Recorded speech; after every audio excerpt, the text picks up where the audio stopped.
Hello viewer, स्वागत है आपका study with doctor Pawan Oberoi YouTube channel पर। मैं डॉक्टर पवन ओबराय, देखिए head of department faculty of commerce, Bhagwati college of education, Meerut.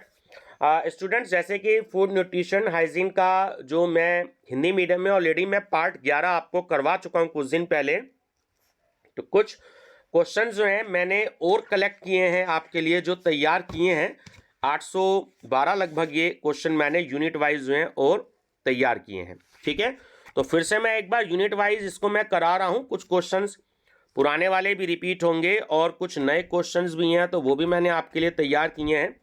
तो मेरी कोशिश ये है कि जितने क्वेश्चंस मैं आपको दे सकता हूं उतने मैं क्वेश्चंस आपको बिल्कुल दूंगा। इसके बाद कुछ मैं प्रैक्टिस सेट भी आपके लिए तैयार कर रहा हूं, जिसमें 50-50 क्वेश्चन से वो प्रैक्टिस सेट होंगे। ठीक है, और वन लाइनर भी हम एग्जाम से 2-3 दिन पहले वन लाइनर क्वेश्चन भी डिस्कस करेंगे। उसमें कुछ 600-700 बढ़िया इंपॉर्टेंट क्वेश्चन जो होंगे तो वो भी डिस्कस करेंगे, ताकि आपका 1.5-2 घंटे में रिवीजन भी हो जाए। तो पहले मैं यूनिट वाइज आपको स्टडी करा रहा हूँ। तो इंग्लिश मीडियम में भी 6 पार्ट में करा चुका हूँ, हिंदी मीडियम में स्टूडेंट्स 11 पार्ट करा चुका हूँ। फर्स्ट टाइम मेरा चैनल देख रहे हैं तो स्टडी विद डॉक्टर पवन ओबराय जरूर सब्सक्राइब कर लीजिएगा, लाइक और शेयर भी करते रहिएगा अपने फ्रेंड सर्कल में, ताकि वो लोग भी बेनिफिट ले सकें। क्योंकि अलग अलग यूनिवर्सिटी में अलग अलग मंथ में एग्जाम स्टार्ट हो रहे हैं, तो मेरी पूरी कोशिश है कि आप जो हैं उसमें ऑनलाइन इसको पढ़ सकें। तो व्यूवर्स, पीडीएफ फाइल भी ले सकते हैं, 60 रुपीज़ आप जो है अकाउंट में जमा करा के मुझसे आप क्वेश्चंस ले सकते हैं, जिसमें प्रैक्टिस सेट भी शामिल होंगे। और ठीक है, तो 5-5, 6-6 में प्रैक्टिस सेट भी हिंदी इंग्लिश दोनों मीडियम में कराऊंगा आपको। ठीक, चलिए, तो मैसेज करें, सिर्फ डिस्क्रिप्शन बॉक्स में मोबाइल नंबर दे रखा है, कॉल ना करें, सिर्फ मैसेज कर सकते हैं। उसमें आप गूगल पे, पेटीएम, फोन पे से कर सकते हैं, 60 रुपीज़, और आपको ये क्वेश्चन जो है सारे प्रोवाइड कर दिए जाएंगे। ये पीडीएफ फाइल में 812 क्वेश्चंस मेरे पास में अवेलेबल हैं। ठीक है, चलिए, तो फर्स्ट यूनिट है आपकी, एक बार स्टार्टिंग से हम इसको स्टडी कर रहे हैं। तो फर्स्ट यूनिट जो है आपकी वो है कंसेप्ट ऑफ फूड न्यूट्रिशन, जिसमें definition of food nutrition, hygiene, nutrients, health, balance diet है, टाइप्स ऑफ न्यूट्रिशन है, जिसमें आपका optimum nutrition, under nutrition, over nutrition है। सी पार्ट है आपका मील प्लानिंग, इसमें concept, factor affecting meal planning है। और डी ग्रुप है आपका food groups and functions of groups. तो ये टॉपिक है, इससे रिलेटेड जो है हम कुछ एमसीक्यूज की स्टडी करेंगे। तो व्यूवर्स, स्टूडेंट्स क्योंकि पीडीएफ फाइल मांगते हैं, तो इसलिए आंसर मैंने साथ के साथ टिक लगा दिए हैं। ठीक है, चलिए, मैं सीधा आंसर पे फोकस करूंगा, ऑप्शन पे मैं फोकस नहीं करूंगा, जिससे हमारे कम टाइम में जल्दी हमारे रिवीजन हो जाए। तो क्वेश्चन नंबर फर्स्ट है, हमारे शरीर को पोषित करता है। तो देखिए, क्या पोषित करता है? भोजन। अपोषण की कितनी स्थितियां होती हैं? 2। 50 रासायनिक पदार्थ शरीर की आवश्यकता के दृष्टिकोण से कितने समूहों में बांट दिए गए हैं? 9 समूहों में बांटा गया उन्हें।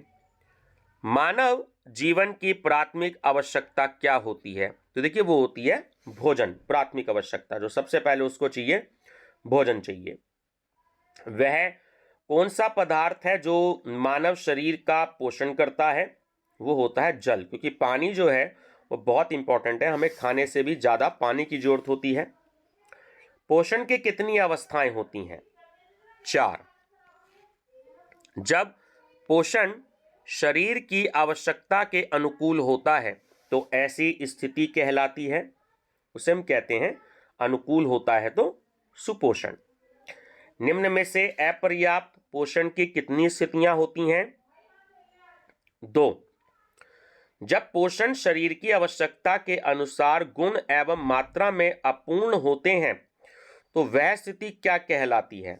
ठीक है, अपूर्ण होने पर तो वो कहलाती है कुपोषण।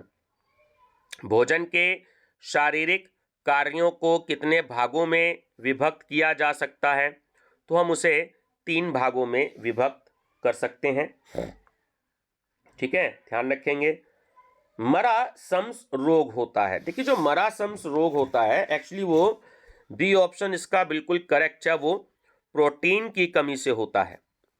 त्वचा झुर्रियां युक्त एवं उसका रंग पीला होना, तो लक्षण किसका प्रदर्शित करता है? तो वो प्रदर्शित करता है कुपोषण का। ठीक, भारत में पोषक तत्व की कमी से सर्वाधिक रूप में पाई जाने वाली बीमारी कौन सी होती है? वो होती है ऊर्जा प्रोटीन कुपोषण। शरीर में कार्य पर भोजन का अध्ययन किसके रूप में परिभाषित है? तो वो है पोषण के रूप में। एक ऐसा आहार जिसमें भोजन के सभी आवश्यक घटक सही अनुपात में शामिल होते हैं, तो उसे क्या कहा जाता है? तो उसे कहा जाता है संतुलित आहार।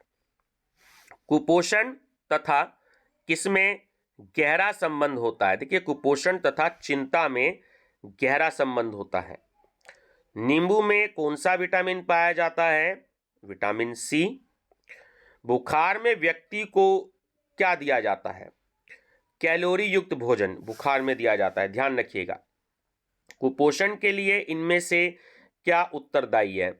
तो देखिए, कुपोषण के लिए जो है निर्धनता, मिलावट और अशिक्षा, ये सभी जो है इसके लिए उत्तरदायी होते हैं। तो उपयुक्त सभी जो है वो इसका करेक्ट आंसर है। रोगी को अधिकतर किस प्रकार का आहार दिया जाता है? तो उसे शक्ति या समता युक्त, है ना, क्षमता युक्त जो है तो उसको आहार दिया जाता है।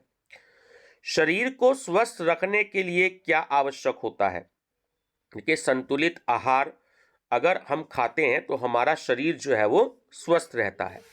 ठीक है, शारीरिक श्रम करने वाले व्यक्ति को कितनी कैलोरी की आवश्यकता होती है?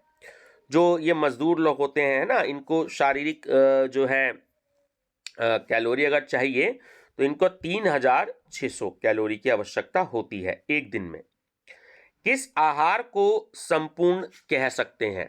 तो जो दूध होता है ना, वो अपने आप में संपूर्ण आहार होता है, इस बात का आपको ध्यान रखना है। संतुलित आहार वह है, तो बी ऑप्शन इसमें सही है कि जिसमें सभी पोषक तत्व उचित मात्रा में होते हैं, तो वो एक संतुलित आहार होता है। कितना हमें प्रोटीन चाहिए, कितनी हमें कैलोरी चाहिए। पोषक तत्वों को मुख्य रूप से कितने समूहों में विभाजित किया गया है? 6 समूहों में। वह कौन सा पदार्थ है जो मानव शरीर का पोषण करता है? तो वो है भोजन। पोषण की कितनी अवस्थाएं होती हैं?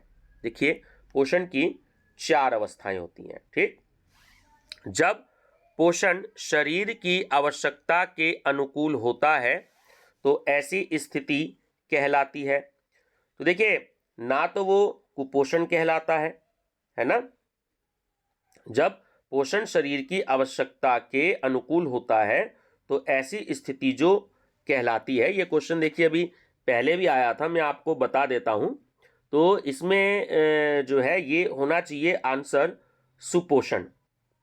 ठीक है, सुपोषण इसका आंसर होना चाहिए, क्योंकि क्वेश्चन नंबर 9 मैंने आपको बताया था कि जब अपूर्ण होते हैं तो उसका आंसर होता है कुपोषण। ठीक है, और दूसरा कि ये जो है सही तरीके से इसमें थोड़ा सा देखिए इसमें जो आंसर है एक्चुअली वो सुपोषण है ना।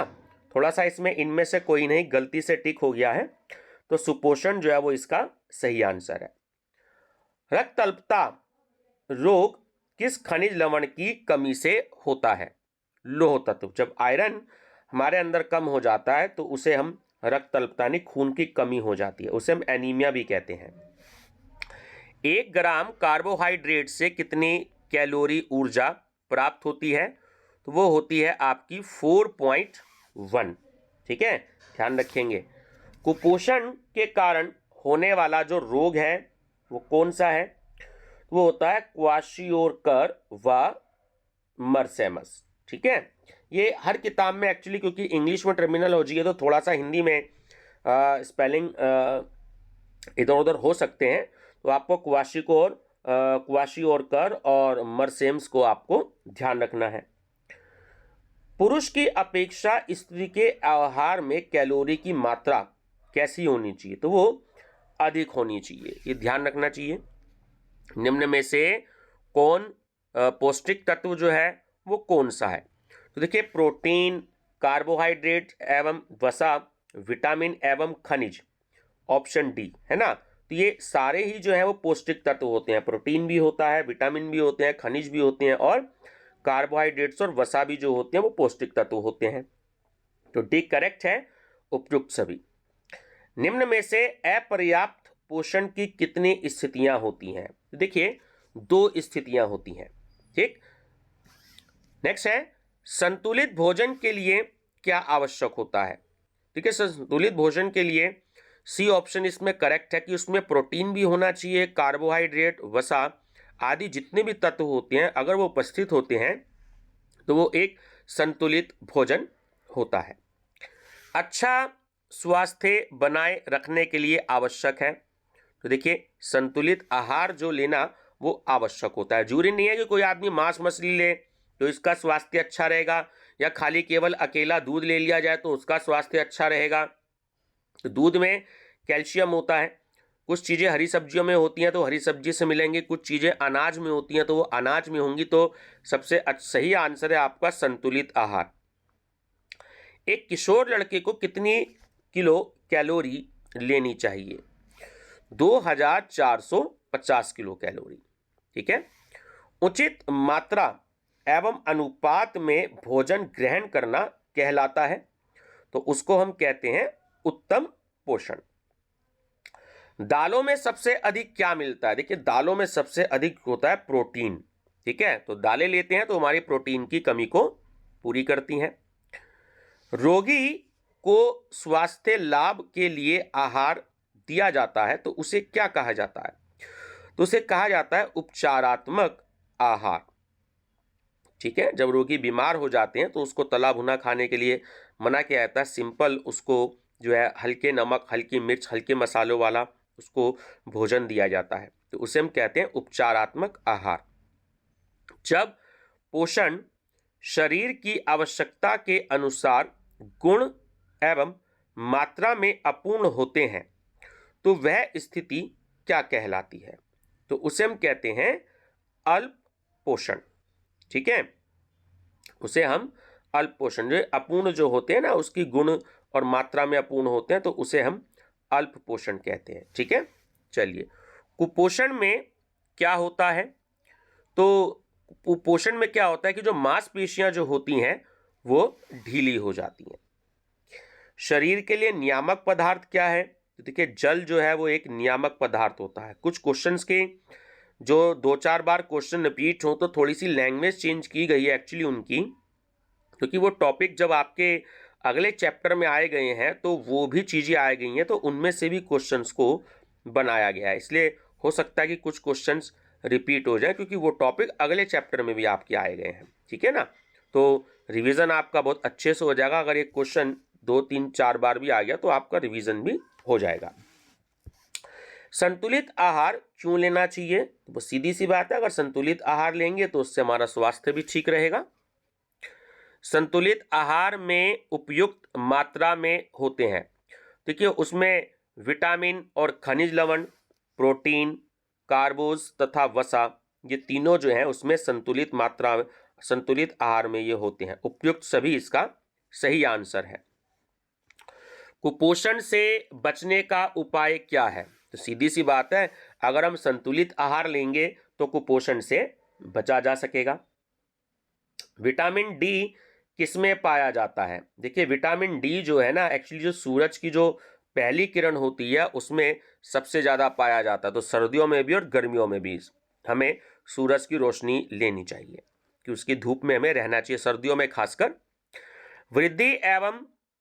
वृद्धि, ऊर्जा, मरम्मत और रखरखाव के लिए शरीर द्वारा आवश्यक पदार्थ को कहा जाता है, उसे हम पोषक तत्व कहते हैं। आपके आहार का लगभग आधा हिस्सा होना चाहिए, तो ये भी हम सबको ध्यान रखना चाहिए कि हम जो भी कोई खाना खाते हैं डेली तो उसमें आधा हिस्सा जो होता है ना वो अनाज और सब्जियों का होना चाहिए। जिस आहार में व्यक्ति के शरीर की दैनिक आवश्यकताओं को पूरा करने की शक्ति होती है तो उसे हम क्या कहते हैं? तो उसे हम कहते हैं तरल आहार। ठीक है, तरल आहार। भोजन का एक महत्वपूर्ण कार्य भी होता है। देखिए, भोजन का एक महत्वपूर्ण कार्य होता है शरीर के तापमान को नियंत्रित करना। ठीक है, चलिए तो एक क्वेश्चन और डिस्कस कर देते हैं क्योंकि आंसर अगले पेज पर है। तो संतुलित आहार के घटक कौन से? तो संतुलित आहार के घटक कैलोरी भी होता है, प्रोटीन भी होता है और खनिज और विटामिन भी होते हैं। ठीक है, तो सही आंसर है ये सभी। मैं आपको आंसर दिखा देता हूं। आंसर इसका ये है, खनिज, विटामिन, प्रोटीन और कैलोरी। ठीक है, तो आगे के जो क्वेश्चन है वो मैं आपसे अगली वीडियो में डिस्कस करूंगा। नहीं तो वीडियो एक्चुअली 15 मिनट की हो चुकी है तो थोड़ी सी ज़्यादा बड़ी हो जाएगी। तो ये पार्ट नंबर 12 है। तो मैं 812 क्वेश्चन आपसे लगभग, इसमें जो भी क्वेश्चन है मेरे पास वो मैं आपसे सभी क्वेश्चन जो है वो धीरे धीरे डिस्कस करूंगा। इंग्लिश मीडियम में भी चल रहा है हमारा, अभी इंग्लिश में भी मैं डिस्कस करूंगा। थोड़े से हिंदी में ज़्यादा क्वेश्चन तैयार किए हैं तो इसलिए हिंदी में ज़्यादा क्वेश्चन जो है मैं अपलोड कर रहा हूँ। हिंदी में भी क्वेश्चंस तैयार हो रहे हैं तो इसलिए हिंदी में भी धीरे धीरे डिस्कस कर रहा हूँ। ठीक है व्यूअर्स, तो बने रहिएगा मेरे चैनल पर, स्टडी विद डॉक्टर पवन ओबराय पर। Thank you.